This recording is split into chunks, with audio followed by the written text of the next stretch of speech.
बिस्मिल्लाहिर्रहमानिर्रहीम। अस्सलाम वालेकुम नाज़रीन, very warm welcome to BBC 11 headline news. नाज़रीन, बेलाग तेज़ी की एक और एपिसोड के साथ आपकी खिदमत में हाजिर हैं। मेरे साथ एज़ यूजुअल मौजूद हैं अदब की दुनिया का एक बहुत बड़ा नाम तनवीर बेताब साहब। तनवीर साहब, आपको वेलकम करूँगा। कैसे हैं आप? ठीक ठाक हैं? बहुत शुक्रिया जनाब। और उनके साथ BBC न्यूज़ के इंटरनेशनल इन्वेस्टिगेशन के जर्नलिस्ट हैं हमारे साथ आमिर अय्याज साहब। आपको भी हमेशा वेलकम करूँगा। कैसे हैं आप? ठीक ठाक हैं? ये सबसे पहले तो तनवीर बेताब साहब, मैं आपकी तरफ आऊँगा कि हमारे CPO जो फैसलाबाद हैं, ये एक ऐसे शख्स हैं जिन्होंने आते ही पुलिस डिपार्टमेंट में तो अथल पथल मचाई थी, लेकिन जिसे कहते हैं ना कि उन्होंने पूरी तरह आवाम को भी इसमें इंगेज किया और आवाम जो थी मुकम्मल तौर पे उनके साथ जो है शामिल हुई और पुलिस के अंदर जो छुपी हुई काली भेड़ें थी उन्होंने उनको भी निकाला और बहुत बहादुरी के साथ सारे फेज़ को जो है अबूर करते हुए उन्होंने बाकायदा तौर पर इसके ऊपर जो है ना, जिसे कहते हैं कि चेक एंड बैलेंस का पूरा निज़ाम रखा। पुलिस अफसरान को सज़ाएँ दिलवाईं, कांस्टेबल हजरात को कोई भी उन्होंने नहीं छोड़ा और जो आवाम में जो माफियाज थे उनके बड़े बड़े माफियाज को उन्होंने हाथ डाला। लेकिन ये जो पिछले 1-2 दिन से जो उनकी तस्वीरें जो वायरल हो रही हैं, इस हवाले से ज़ाती तौर पे हम ये चाहते हैं कि कोई ऐसा उस पर बात हो कि क्या ये आया मुनासिब है। जिस तरह के सोशल मीडिया पे एक बाकायदा कैंपेन चल पड़ी उनके खिलाफ, तो इसको किस नज़र से देखेंगे आप? तो ये सब एक मिसरा है, इस तरह तो होता है इस तरह के कामों में। बात ये है कि जिस तरह से कैप्टन रिटायर्ड सेल चौधरी साहब ने फैसलाबाद आके काम का आगाज़ किया और उन्होंने पुलिस में निज़ाम को बेहतर करने की कोशिश की। उन्होंने अर्दर रूम लगाए, जो जितने करप्ट लोग थे उनको सज़ाएँ दी, बहुत से लोगों पे हाथ डाला, तो फिर रद्द-ए-अमल तो आना था। तो ये मुझे वैसा ही रद्द-ए-अमल महसूस हो रहा है, क्योंकि एक साबिक फ़ौजी और एक ज़िम्मेदार ऑफिसर मेरे ख्याल में कभी भी ऐसा नहीं हो सकता। मैं उनसे ऐसी तो बिल्कुल भी नहीं रख सकता। लेकिन जो उन्होंने जिस तरह आगे काम करना शुरू किया, तो फिर इस तरह की हर्डल हर ईमानदार अफसर, हर काम करने वाले अफसर के रास्ते में ऐसी हर्डल आती हैं। लेकिन देखा जाए तनवीर साहब, ये है भी तो एक ज़ाती सा अमल है। अगर देखें, अगर ऐसा है भी तो ये इसको आप ये तो नहीं कह सकते कि वो बस्ता बे का कोई बदमाश बन गया है या उसको आप इस तरह से ह्यूमिलेट कर दें, उसके ऊपर पूरी की पूरी जो उनके करैक्टर असैसिनेशन कर दें और पूरे का पूरा सोशल मीडिया इसके हवाले से भरा हुआ है। तो कहाँ पर समझते हैं कि सारे का सारा जो है, क्योंकि ये देखिए कोई जिसे कहते हैं कि जब इंसान कोई भी इंसान है, ये उसका ज़ाती सा ताल्लुक होता है कोई भी किसी के साथ, और कोई भी मर्द इस ताल्लुक से बबर्रा नहीं है, कोई भी शख्स जो है इन चीज़ों से छुपा हुआ नहीं है। तो इन चीज़ों को इस तरह हाईलाइट करना और पूरे के पूरे सोशल मीडिया को इसमें भर देना और एक अच्छे खासे नेक और ईमानदार और बहादुर ऑफिसर की पूरी उसकी जो सर्विस है उसको मलिया मेट कर देना और उसने जो खिदमात दी हैं, तो ये कहाँ का इंसाफ है? ये देखिए जी, इसको आप जैसे भी देखेंगे ना, ये इंतहाई गैर अखलाकी, गैर कानूनी, गैर आइनी इक़दाम है और ये हमारे यहाँ होता है। हमारे यहाँ इसलिए होता है कि बाद में कोई बात पुरस नहीं है। आप सोशल मीडिया की बात कर रहे हैं, पहले मीडिया पे आ जाएं। मीडिया का अपना रवैया जो है बड़ा गैर जिम्मेदाराना है पाकिस्तान में, और जिसकी चाहते हैं पगड़ी उछाल देते हैं, जिसको चाहते हैं वो दिलो खार कर देते हैं और जिसको जब चाहे हीरो बना दिया। अच्छा, यही काम सोशल मीडिया पे होना शुरू हो गया है, क्योंकि सोशल मीडिया पे भी अभी तक कोई चेक एंड बैलेंस का निज़ाम नहीं है। और इसमें मैं एक बात आपको ये भी कहना चाहूँगा कि इसमें हमारी पुलिस, जिस डिपार्टमेंट की सरबराही यहाँ पे कर रहे हैं कैप्टन साहब, वो खुद भी यही काम करता है। मुझे एक बात बताएं कि पुलिस के पास ऐसा कौन सा इख्तियार है कि वो मुख्तलिफ मुल्ज़िमों की तस्वीर जो है वो वीडियो पे चलाए, वीडियो बना के चलाए। बल्कि इवन मैं कहता हूँ जी, जब ये रंग रुलियाँ मनाने वाले जोड़ों को पकड़ते हैं, वो जुर्मबार होते हैं, गुनाहगार हैं, कसूरवार हैं, मुल्की कानून के मुताबिक वो मुजरम हैं, मान ली बात, आपने पकड़ लिया। आपका काम है कि आप पकड़ने के बाद उनको ले जाएं, उनको आप रखें, सुबह मजिस्ट्रेट के सामने पेश करें, ठीक है जी, उनकी आप रिमांड लें, उनका जो भी तरीकाकार है कानून उसके कानूनी तरीके से डील करें, उनको सजा दे। लेकिन यहाँ क्या हो रहा है, यार जैसे ही पकड़ते हैं उसी वक्त उनकी लड़कों की वीडियोस बनती हैं, वीडियोस वायरल हो जाती हैं। अच्छा, ये बताएं, ये बिल्कुल गैर आईनी है, ये भी तो गैर आईनी है, ये भी तो गैर कानूनी है। जब इन चीज़ को इन्होंने अपने महकमे को कभी रोका नहीं है, तो आज वही चीज़ इनके अपने सामने आ गई है। अगर रोका होता अब तो महकमे को रोका होता या इस चीज को कभी कंडेम किया होता इन लोगों ने, इसको रोकने की कोशिश की होती तो आज ये सूरत हाल ना होती। अब हौसले लोगों के इसलिए बड़े हैं ना, तो कोई पूछने वाला नहीं है, कोई कहने वाला नहीं है, कोई सजा नहीं है, कोई पनिशमेंट नहीं है। देखिए ये एक बंदा चोरी करता पकड़ता, कहते हैं भाई चोरी कर रहा था, ये डकैती कर रहा था, आप पकड़ के उसकी तस्वीरें लगा देते हैं, उसका तो आपने पूरा मुस्तकबिल बर्बाद कर दिया। उसकी तो आपने पूरी, उसकी सोसाइटी है, उसकी बीवी है, उसके बच्चे हैं, उसकी बच्चियां हैं, उसकी बहनें हैं, उसके भाई हैं, खानदान है, फैमिली है। कल को अदालत कह दे कि ये बाइज़त बरी है, ये उसमें शामिल नहीं था, उसके पहले क्या रह गया? वो तो मुकम्मल तौर पे आपने उसको डिस्ट्रॉय कर दिया, उसका पूरा मुस्तकबिल आपने ज़ाया कर दिया। इसमें आमिर रियाज साहब आपको भी मैं शामिल करूंगा। ये सबसे बड़ी बात जो है ये देखेंगे कि जैसे कहते हैं कि कैरेक्टर असैसिनेशन इस तरह करना कि एक अच्छे खासे ऑफिसर को जो है जिस तरह के अब समझ लें कि उसकी सारी सर्विसेज को मलिया मेट करने वाली बात है। आप पूरी दुनिया फिर रहे हैं, आप इस हवाले से मुसलसल आप सफ़र में रहते हैं, तो कहाँ पे देखते हैं क्या ऐसा दुनिया पूरी दुनिया में ऐसे होता है, ये जिस तरह की पाकिस्तान में ये हमारे खास तौर पे ये शहर फैसलाबाद के सीपीओ के साथ हो रहा है? नहीं, ये सिर्फ फैसलाबाद के सीपीओ के साथ नहीं हो रहा। ये अभी हमारे चैनल्स आप देखें, हमारे एक बड़ा रिप्यूटेड चैनल था, उसने कुछ अर्सा पहले चेयरमैन नैब की ऐसी एक मतलब एक प्रॉपर चैनल उसने ये चला दिया। सोशल मीडिया को हम क्या कह सकते हैं? तो हमारे यहाँ कोई SOPs बने ही नहीं है मीडिया के हवाले से, ना पुलिस को पता है कि उनका क्या काम है। वो मुल्जिम, जैसे तनवीर साहब ने अभी जिक्र किया, मुल्जिम को पकड़ लिया, उसका काम नहीं है तस्वीर लगाना। और इंटरनेशनली मीडिया पे मतलब जितने भी आप चैनल्स देख लें, कभी भी किसी क्रिमिनल का चाहे जितना मर्जी बड़ा क्राइम है उसका, उसकी पिक्चर नहीं वो लगाएंगे, उसका नाम नहीं लगाएंगे। ठीक है, वो क्राइम शो करेंगे कि ये क्राइम हुआ है या ये मतलब सानिया हो गया है, लेकिन वो कभी बंदे की पर्सनैलिटी डिस्ट्रॉय नहीं करते। तो अभी हमारे यहाँ चैनल्स ये सब कुछ कर रहे हैं। तो सोशल मीडिया तो खैर फेसबुक को तो बाकायदा टाइटल मिल गया कि फेक बुक है, और यही सीपीओ साहब के साथ हुआ है। पिक्चर्स उनकी एडिटेड पिक्चर्स हैं, वो नजर आ रही हैं। सपोज अगर एडिटेड नहीं भी हैं तो वो उनकी पर्सनल लाइफ है। लेकिन बहुत सारे हल्के ये भी कह रहे हैं कि ये जी बड़ी जेन्युइन पिक्चर्स हैं, और कुछ जैसे कहते हैं कि इसमें ये भी है कि लाहौर का एक होटल है, उसमें जो ये सारा बहुत सारी चीज़ें जो है कंपाइल। अच्छा ये देखें कि ये तस्वीरें तनवीर साहब लाहौर के एक ग्रुप से जो है ना शेयर होना शुरू होती है, वहाँ पे इसको वायरल किया जाता है। लाहौर के बड़े बड़े जो ग्रुप्स हैं, और वहाँ से होती हुई जो है ये 2 दिन का ट्रैवल अब ये मुकम्मल उसका हो चुका है। और अब आप समझ लें कि मैं इस वक्त ज़ाती तौर पे कराची, क्वेटा, KP के हर जगह के ग्रुप्स में मैं शामिल हूँ, तो मैं हर ग्रुप पे ये चीज़ें देख रहा हूँ। तो इसका मतलब है कि ये खुसूसी तौर पे इसको जो है एक प्लान तरीके से फैलाया जा रहा है। इसका इससे जो आपने बताई है, इससे बात ये साबित हो जाती है कि ये सीपीओ साहब के खिलाफ एक प्लान गेम है। प्लान गेम करने वाले लोग हैं जिन इनका मकसद सिर्फ एक ही है कि इनकी शोहरत को नुकसान पहुँचाया जाए, इनका कैरियर जो है वो ख़राब किया जाए, इनका मुआशरे में इनको बदनाम किया जाए, इसके अलावा कोई मकसद नहीं है। और दूसरी बात ये कि 1 मिनट के लिए फर्ज कर लें आप कि जी ये बिल्कुल जेन्युइन है, फिर भी ये उनका जाती मामला है, ये बिल्कुल निजी मामला है। किसी को ये हक नहीं, ना मीडिया को ना सोशल मीडिया को, कि वो उनके खिलाफ इस तरह की कंपेन चलाए, क्योंकि ये किसी भी शहरी के खिलाफ, सिर्फ सीपीओ साहब के खिलाफ नहीं, किसी भी शहरी के खिलाफ इस तरह की कंपेन चलाना ये आईनी तौर पे जुर्म है, कानूनी तौर पे जुर्म है। हमारा जो 1973 का आइन है वो हर किसी को सीक्रेसी का राइट देता है, राइट ऑफ सीक्रेसी। उसकी जाती जो चीज़ें जो है खुफिया रखना चाहता है, उसको खुफिया रखने की इजाज़त है, वो इसको जो है एक्सपोज नहीं कर सकता। जब ये चीज़ जो सब शामिल है, उसके बाद कानून में ये बात शामिल है, तो अखलाकी तौर पर शामिल है, मज़हब हमारा पर्दापोशी का हुक्म देता है। तो अगर एक जेन्युइन, एक लम्हे के लिए हम जेन्युइन मान लें, तब भी ये उनका करना गलत है, नाजायज़ है, गैर कानूनी है, और उस आदमी की शोहरत को बिला वजह नुकसान पहुँचाने की कोशिश है। अगर कोई ऐसी चीज़ थी भी तो ठीक है, फिर जाएँ अदालत में जाएँ, कानून में जाएँ, सोशल मीडिया पे तो ना जाए ना, मीडिया पे तो ना जाए ना। सही कह रहे हैं तनवीर साहब।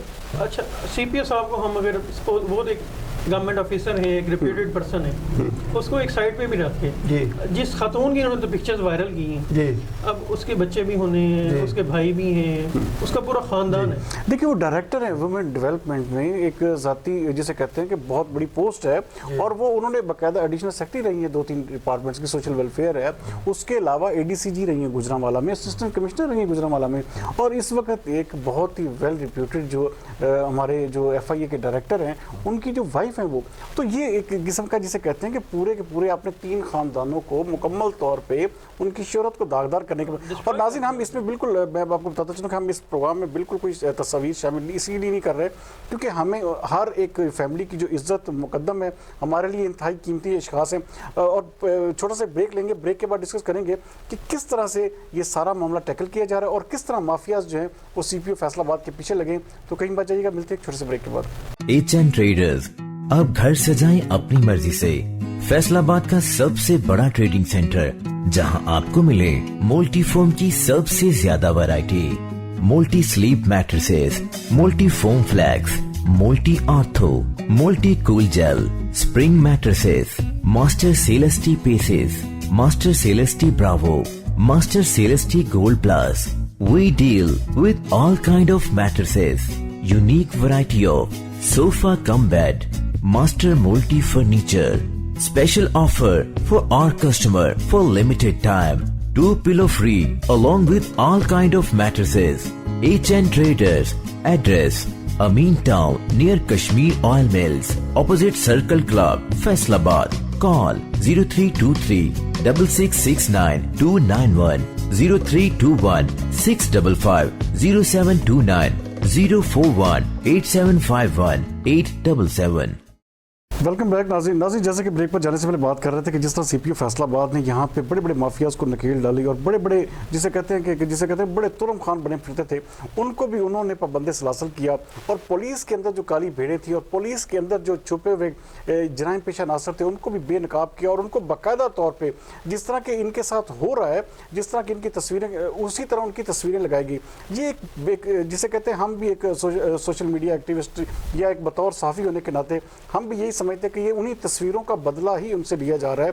ये एक ज़ाती तौर पे तनवीर साहब एक अमल था जिसको मुकम्मल तौर पे जिसे कहते हैं कि अब ये बना दिया गया है कि जिस CPO की जो करैक्टर असैसिनेशन के हवाले से मुकम्मल तौर पे इसको एक कंपेन समझा जा रहा है। तो आप क्या समझेंगे कि जिस तरह इन्होंने एक बड़े भरपूर तरीके से पिछले 3-4 माह के अंदर अंदर पूरे फैसलाबाद को जिस तरह इन्होंने जराइम से और मंशियात से पाक करने का जो एक पूरे का पूरा बेड़ा उठाया हुआ था, तो क्या अब ये एक कंपेन चल रही है कि इनको इससे ओहदे से हटाया जाए? क्या समझते, क्या कहेंगे आप? ये बिल्कुल ऐसा ही है जी, ये नई बात नहीं है। जब भी इस तरह का कोई पुलिस ऑफिसर होगा, कोई डिस्ट्रिक्ट मैनेजमेंट का ऑफिसर, DC होगा, कमिश्नर होगा, काम करने वाला बंदा होगा, उसके साथ यही कुछ किया जाएगा। ये माजी में भी होता रहा। अच्छा, ये भी सुने एक जमाने में जब सोशल मीडिया नहीं था ना जी साहब, उस वक्त ये होता था कि ऐसा कोई भी ऑफिसर आ गया, उसके खिलाफ झूठी खबरें अखबारों में लगवानी शुरू कर दी। छोटे छोटे अखबारों में, लोकल अखबारों में, बड़े अखबारों में झूठी खबरें लगाना शुरू कर दी, स्टोरियाँ सुनानी शुरू कर दी। ये काम होता था। अब वही काम सोशल मीडिया से लिया जा रहा है, कि अब जनाब वो सोशल मीडिया पे वही चीज़ें डाली जा रही। लेकिन ये बात जो है ना कंफर्म है कि ये सिर्फ और सिर्फ उन्हें निशाना इसलिए बनाया जा रहा है कि उन्होंने जिन लोगों पे हाथ डाला था, रद्द अमल आना था, वो रद्द अमल आया। तनवीर साहब, असल तो देखें ना नाज़रीन, मज़ा तो तब था ना कि जब इनके अगर मिसाल के तौर माफिया जिस तरह के पीछे इनका कोई बहुत बड़ा कोई स्कैंडल निकालते, कोई करप्शन का स्कैंडल निकालते, कोई ऐसी चीज़ निकालते जहाँ पे इन्होंने किकबैक्स लिए, जहाँ पे इन्होंने किसी मुलजम को या किसी माफिया को जिसे कहते हैं कि अपना कवर फराहम करने के लिए कुछ चीज़ें हासिल की, कोई फ़ायदा हासिल की, तो वो चीज़ निकलती। एक ज़ाती सा एक चीज़ को लेके जिस तरह से पूरे का पूरा जिसे कहते हैं सोशल मीडिया भर दिया गया है, ये एक बड़ी ही ज़्यादती वाली बात है। इसका मकसद सिर्फ और सिर्फ उन्हें बदनाम करना है, क्योंकि सॉलिड चीज़ अगर हो तो सामने आए ना।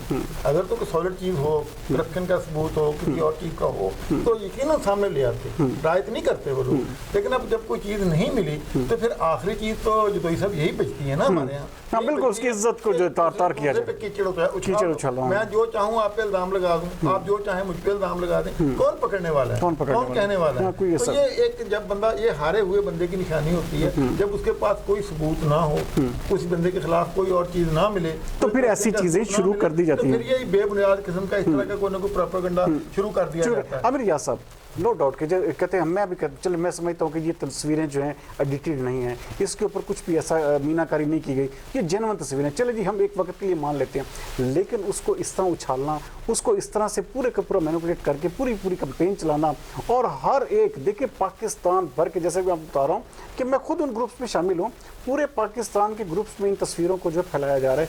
तो इसकी वजह समझ नहीं आ रही, क्या ये माफिया इतना ताकतवर है? जिस तरह इमरान खान साहब कहते हैं कि ये माफिया जो है मुझसे ज़्यादा ताकतवर है, हुकूमत से भी ज़्यादा ताकतवर है, तो क्या CPO फैसलाबाद का ऐसे किसी माफिया से टकराव तो नहीं हो गया? अकॉर्डिंग टू माई इंफॉर्मेशन, इन्होंने ना पिछले कुछ अर्से में कुछ अच्छे पुलिस वालों को, कुछ को फारिग किया, कुछ को जेल में भिजवा दिया, कुछ को उनके रैंक से डाउन कर दिया। उसमें इनके ऊपर बड़ा प्रेशर डेवलप हुआ, क्योंकि कोई ना कोई मतलब IG, DIG या कोई पुलिस का अफसर पीछे इनकी सरपरस्ती कर रहा होता है, जो मंशियात को कर रहे हैं डील, या जितने भी मतलब क्रिमिनल वो हैं, बहुत सारी चीज़ें हम यहाँ नहीं भी डिस्कस कर सकते इस प्लेटफॉर्म पे।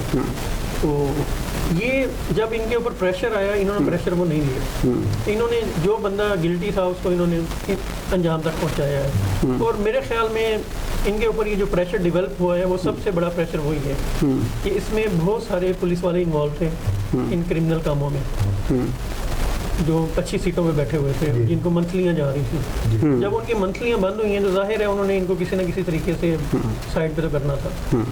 तो आप समझते हैं कि पूरा एक प्लान चल रहा है, पूरे इसको जो है ना समझ लें कि हम इसको इजीली ले सकते। अच्छा, ये तनवीर बेताब साहब इस वेव से कहते हैं चलो ये इस वेव से बच जाएंगे, लेकिन जो जिस तरह माफिया अपने इनके पीछे लगा हुआ है, तो एक ऐसे अच्छा पुलिस अफसर अगर फैसलाबाद खो देगा तो फैसलाबाद का तो सरासर नुकसान है। ये माफियाज और ताकतवर हो जाएंगे और बिल्डअप में आ जाएंगे, और फिर दोबारा से वही घिसे पिटे चेहरे, वही जिन्हें काली भेड़ें कह के महकमे से हटाया गया, तो ये तो फिर सामने आ जाएंगे। तो क्या देखिए, इस वक्त जरूरत इस बात की है कि इन माफिया को और सख्ती से हाथ डाला जाए, और ख़ास तौर पे ये जो वीडियोस आई हैं इन पे बिल्कुल बहुत सख्ती से हाथ डाला जाना चाहिए। ये FIA का काम है, साइबर क्राइम को FIA डील करता है। FIA को इनको खुद चले जाना चाहिए, CPO को FIA के पास चले जाना चाहिए, जनाब इनको पकड़े कौन लोग हैं, और पकड़ के उन लोगों को करार वाकई सजा मिलनी चाहिए, तभी ये माफिया। और अब ये जो देखिए जो विक्टिम है इस वक्त खुद FIA की फैमिली विक्टिम है जी, देखा जाए तो उनको तो मुकम्मल तौर पर ये देखना चाहिए कि किसने कहाँ से ये वायरल की और ये चीज़ें कैसे सामने आई। तो ये चीज़ें तो जिसे कहते हैं आमिर रियाज साहब बड़ी खुले तरीके से सामने आ सकती है कि कौन सा ऐसा माफिया, कौन से ऐसे लोग, या कौन सा ऐसा बहुत बड़ा गिरोह जो है वो CPO फैसलाबाद के पीछे लगा। तो ये तभी सब मैं प्रोग्राम के आखिर में आपसे सिर्फ इतना जानना चाहूँगा कि हम बतौर शहरी या बतौर एक मीडिया पर्सन किस तरह अपने आप को, जिसे कहते हैं कि हम देखें, अगर हम इनकी ज़्यादा मददसराई करते हैं तो लोग कहते हैं कि ये शायद ये पुलिस की ज़्यादा, लेकिन अगर देखें वो ये एक बड़ी बात है कि आपको ना जो हमारी कौम में एक ऐसा तुरा इम्तियाज़ है कि एक वाइट बोर्ड है ना, उसके ऊपर सिर्फ एक ब्लैक आप सिर्फ निशान लगा दें, हम उसकी तरफ देखेंगे। अब एक ऐसा शख्स जिसने पूरे तरीके से हमारे फैसलाबाद को सर्व किया, फैसलाबाद को बड़े बड़े लोगों से बचाया, बड़े बड़े बुरे तरीके से, जिसे कहते हैं ना कि जो माफियाज में जकड़े हुए थे, तो उसको इस तरह मैनिपुलेट करना, इसको इस तरह लेके चलना, इस तरह उनका करेक्टर असैसिनेशन करना, तो क्या हम ये समझ लें कि हम बतौर शहरी हम अपना बिल्कुल वकार ख़त्म कर चुके हैं?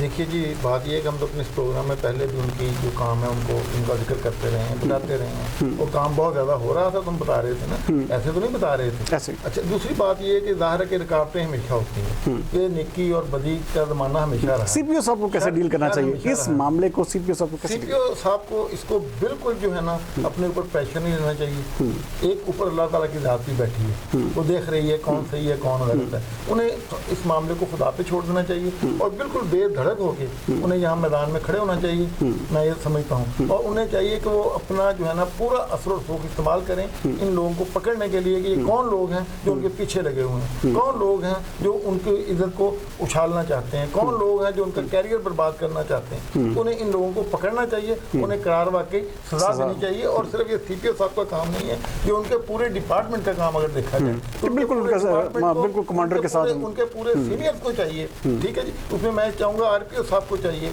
IG साहब को चाहिए, तो इस मामले में अपने बंदे के साथ खड़े हों, उनको अकेला ना छोड़ें, उनका मोराल ना गिरने दें, बल्कि इस मामले को खुद टेकअप करें, टेकअप करके इसका दूध का दूध और पानी का पानी करें। ये बिल्कुल बात क्लियर होनी चाहिए। इसमें कोई चीज़ मुबहम नहीं रहनी चाहिए। ये बाकी मैं फिर ये बात कहना चाहूँगा कि ये प्योरली ज्यादती है, सिर्फ उनके साथ नहीं बल्कि ये मैं कहना चाहूँगा कि यहाँ पाकिस्तान में हर तीसरे बंदे के साथ ये ज्यादती होती है कि उसको जो है ना बिला वजह उसका मामला उछाल दिया जाता है। इस चीज़ को मैं ये कहना चाहूँगा इस प्लेटफॉर्म के जरिए, कैमरे के जरिए, कि ये इसको हुकूमत को ओवरऑल साइबर क्राइम के बारे में इसको संजीदगी से बनाना चाहिए, संजीदगी से लेना चाहिए ताकि बिला वजह कोई किसी की इज्जत ना उछाले। अच्छा आमिर रियाज साहब, 2 दिन पहले ये ऐलान था जी, आज ही पंजाब जो है अनाउंस करते हैं कि जिस बेस्ट CPO जो है पूरे पंजाब में सुहेल चौधरी को करार दिया जाता है और उनको उनकी कारकर्दगी की बेस पे बाकायदा एक तरीफी सर्टिफिकेट, बाकायदा तरीफी लेटर जारी होता है और दूसरे ही दिन ये मामला जो है शुरू कर दिया जाता है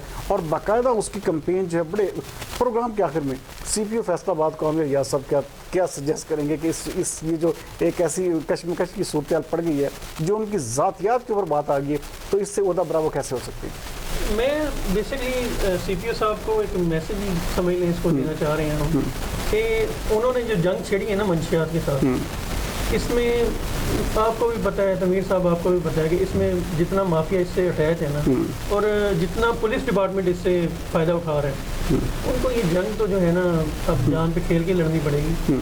और ये अगर इन चीज़ छोटी छोटी चीज़ें हैं, ये कोई बहुत बड़ी चीज़ नहीं है। कैसे एक ज़ाती सा मामले को लेके हम मतलब हमसे ज़्यादा किसको पता है, यहाँ वीडियो बन जाती है बुरी जस्ट मतलब जो है वो वीडियो के ऊपर आप फेस किसी का लगा के पूरी वीडियो बना रहे हैं, तो ये तस्वीरें तो कुछ भी नहीं। नाज़रीन, जैसे कि आप सुन रहे थे कि तनवीर बेताब साहब और आमिर रियाज साहब बता रहे थे कि CPO फैसलाबाद जो है जिस तरह के उन्होंने पूरे अपने 3-4 माह का जो कैरियर है फैसलाबाद में गुजारा है, बड़े अच्छे तरीके से गुजारा है और इसको अगर वो चाहते हैं कि अपने आप को इन माफिया से बचाएं तो पूरे तरह जिस तरह वो सीना से पर होकर पहले लड़ रहे थे इस चीज़ को भी फेस करें। नो डाउट हम भी मैं ज़ाती तौर पर कहूँगा, चाहे ये सच है चाहे ये झूठ है, लेकिन ये एक ज़ाती मैटर है। इसको ज़ाती मैटर को उनके प्रोफेशनलिज्म पे या उनकी जो एक सिपा सलारी पे उस पर कोई हर्फ नहीं आना चाहिए और उनके साथ पूरी फोर्स को खड़े होना चाहिए, क्योंकि ये हर एक का मामला है, हर शख्स इसके साथ इन्वॉल्व है। ये एक ऐसी चीज़ है जिसके साथ, जिसे कहते हैं, आप किसी भी मर्द की किसी भी औरत की कोई भी तस्वीर निकाल सकते हैं। इसका मतलब ये है कि एक बंदे का अगर माजी में कुछ उसने गलती की है या उसने कोई ऐसा गुनाह किया है तो उसकी सज़ा ये नहीं कि उसको उसके काम, एक अच्छा काम जो कर रहा है उसको उसकी बुनियाद पे आप सज़ा दें। अगर कुछ और नहीं निकला, कुछ और उनके किक बैक्स के इल्ज़ाम या कोई रिश्वत या करप्शन के हवाले से कोई स्टोरी सामने नहीं आई तो उनकी ज़ाती ज़िंदगी के हवाले से उनके ख़ानदान पे कीचड़ उछाला जा रहा है और दूसरे ख़ानदानों को भी इसमें मलियामेट किया जा रहा है। तो ये एक बड़ी ही गलत रवायत है और सोशल मीडिया जो सार्फिन है उनको भी इस हवाले से सोचना चाहिए, ना कि इस भीड़ चाल का शिकार होकर जो CPO फैसलाबाद जिस तरह के अच्छा काम कर रहे थे उनको खाम में डिस्टर्ब किया जाए और उसी तरह फिर माफियाज़ की हुकूमत जो है फैसलाबाद में हुकूमत करे।